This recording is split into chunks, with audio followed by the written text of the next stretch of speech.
Assalamualaikum warahmatullahi wabarakatuh. Izin memperkenalkan diri. Nama saya Taruna Dewasa Rizky Fatur Rahman, NIT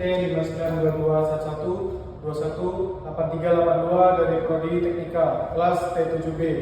Di sini saya akan mencoba mempresentasikan dari makalah saya yang berjudul Analisis Sistem Kontrol Otomatik Shotgun pada Mesin Induk.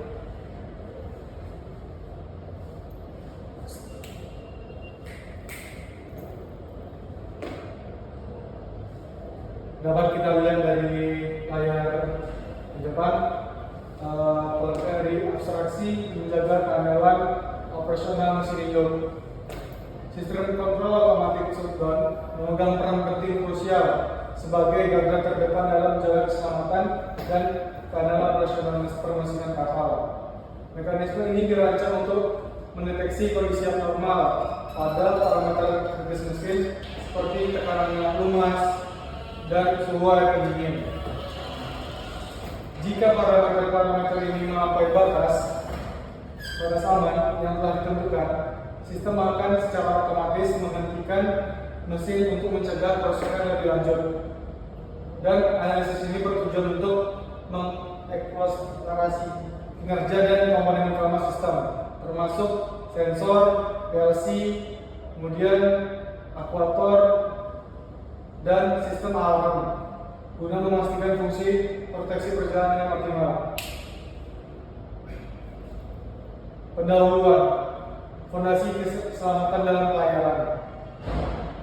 Keandalan mesin induk adalah pilar utama yang menopang keselamatan pelayaran dan efisiensi logistik di laut. Tanpa mesin yang berfungsi optimal, risiko kecelakaan dan kerugian operasional meningkat drastis.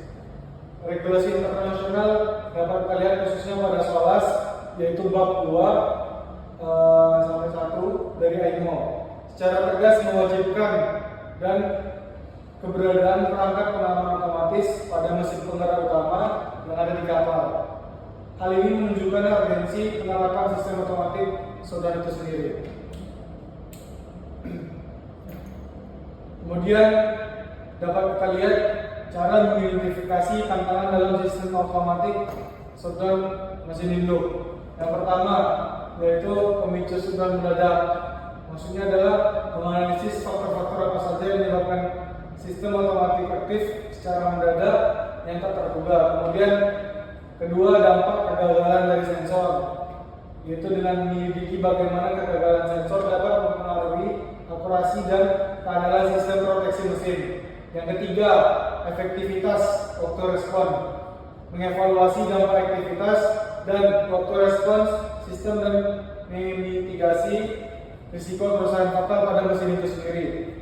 Kemudian yang keempat, optimalisasi pemeliharaan, menentukan upaya-upaya optimalisasi untuk pemeliharaan dan kalibrasi instrumen secara berkala.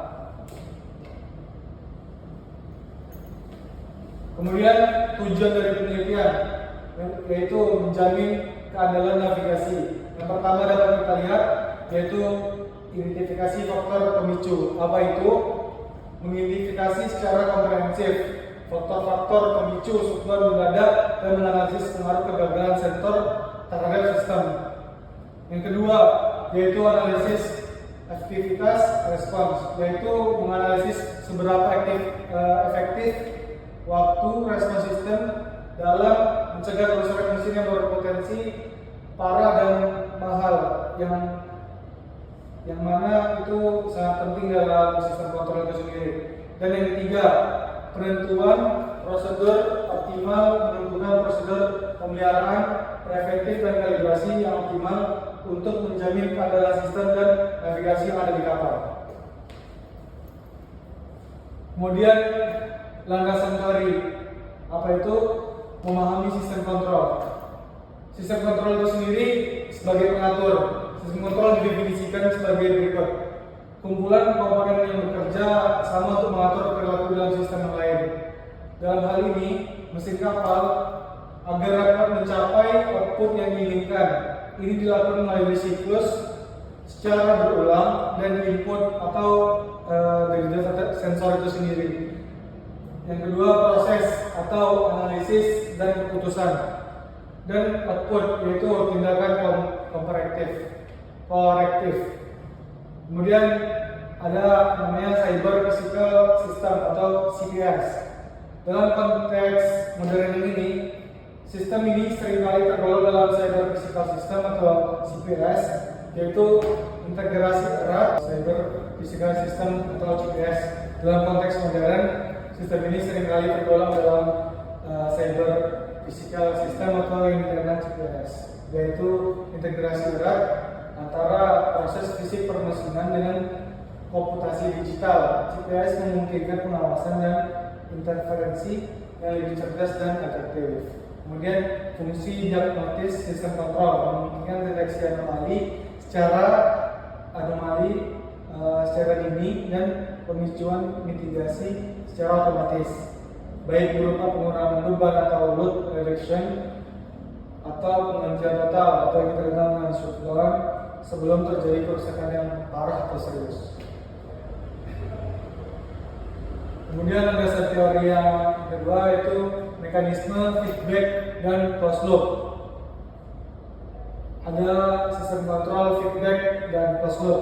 Feedback itu adalah umpan balik, sedangkan closed loop adalah sistem kontrol tertutup.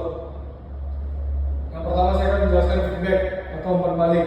Feedback adalah sistem kontrol yang mekanisme fundamentalnya dalam sistem kontrol. Hal ini melibatkan perbandingan nilai yang aktual atau nyata parameter mesin, misalnya seperti tekanan oli, tekanan udara, dan tekanan pada bahan bakar dengan batas aman atau set point yang telah ditetapkan.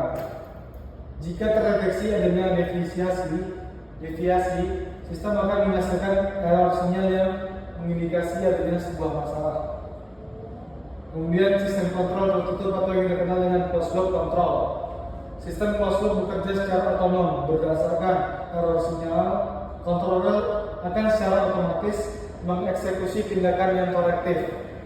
Contohnya yaitu memutus aliran bahan bakar untuk menghentikan mesin.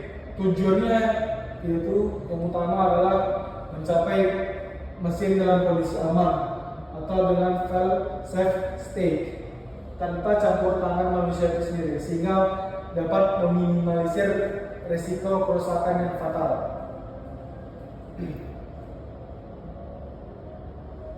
Ada 3 komponen utama sistem kontrol otomatis. Yang pertama itu adalah sensor transmitter, controller, dan aktuator. Yang pertama itu adalah sensor atau transmitter, bertindak sebagai sebuah panca indera pada sistem. Sensor dan transmitter bertanggung jawab untuk mendeteksi variabel fisik seperti suhu, tekanan, dan rotasi per menit yang dikenal dengan RPM secara nyata atau real time. Mereka mengubah besaran fisik ini menjadi suatu sinyalistik yang dapat diproses oleh sistem itu sendiri. Kemudian yang kedua adalah controller atau unit logika atau PLC. Ini adalah sebuah otak pada sistem. Controller ini seringkali berupa bentuknya PLC, memproses data yang diterima dari sebuah sensor, membandingkannya dengan nilai ambang batas atau set point-nya, dan memutus tindakan pengaman yang diperlukan berdasarkan logika dalam pemrograman. Dan yang ketiga adalah aktuator atau final element. Aktuator itu adalah tangan yang dapat mengeksekusi perintah dari si controller. Contohnya dapat kita lihat pada solenoid valve yang berfungsi dapat memutus aliran bahan bakar atau udara start yang untuk nanti menghentikan mesin sesuai dengan instruksi dari pengaman. Parameter kontrol kritis mesin induk dapat kita lihat di sini ada 4 parameter tersebut. Yang pertama dapat saya jelaskan pada tekanan pada oli pelumas. Tekanan oli dapat mencegah kausan yang berlebihan pada komponen mesin dalam keadaan posisi bergerak atau hidup, dan juga saling bergesekan di antara mesin itu sendiri. Penurunan tekanan bisa berarti dapat menyebabkan kerusakan yang serius pada komponen mesin. Kemudian yang kedua yaitu suhu dari cairan atau temperatur fluida. Suhu air pendingin dan gas buang yang tinggi adalah indikator utama dari kelebihan panas atau yang kita kenal dengan overheating.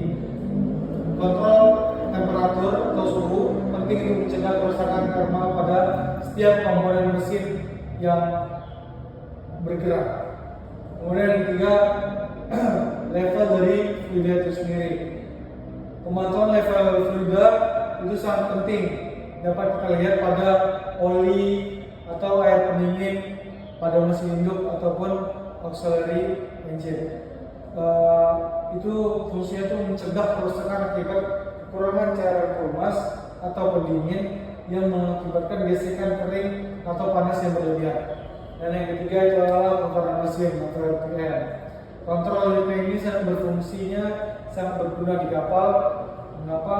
Untuk mengetahui kondisi kapan kapal itu terjadi overspeed atau kelebihan beban yang sangat berbahaya bagi mesin induk di kapal, dan itu dapat berdampak juga pada awak kapal nantinya.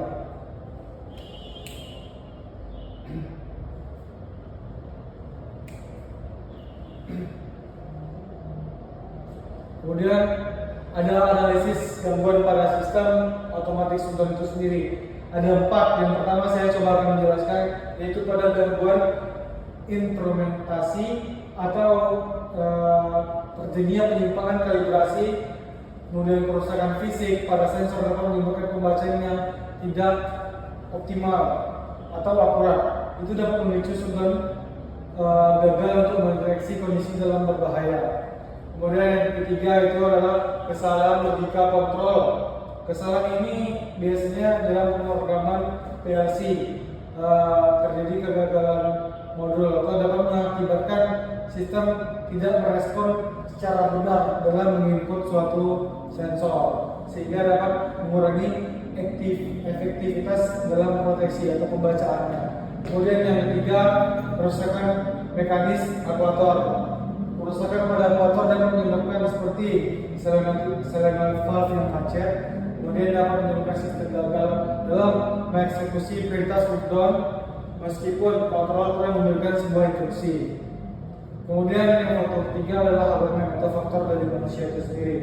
Contohnya seperti kekurangnya paham dalam pengoperasian tentang sistem, kemudian adanya kelalaian dalam prosedur perawatan rutin yang dapat menyebabkan menjadi pengganggu utama yang berujung pada kegagalan suatu sistem kontrol itu tersebut.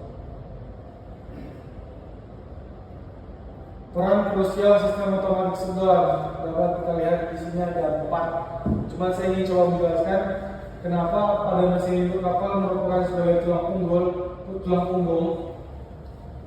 Fungsinya itu tidak hanya terbatas pada pencegahan kerusakan fatal akibat anomali, tetapi juga melindungi lingkungan dari potensi tumpahan bahan bakar atau minyak pelumas.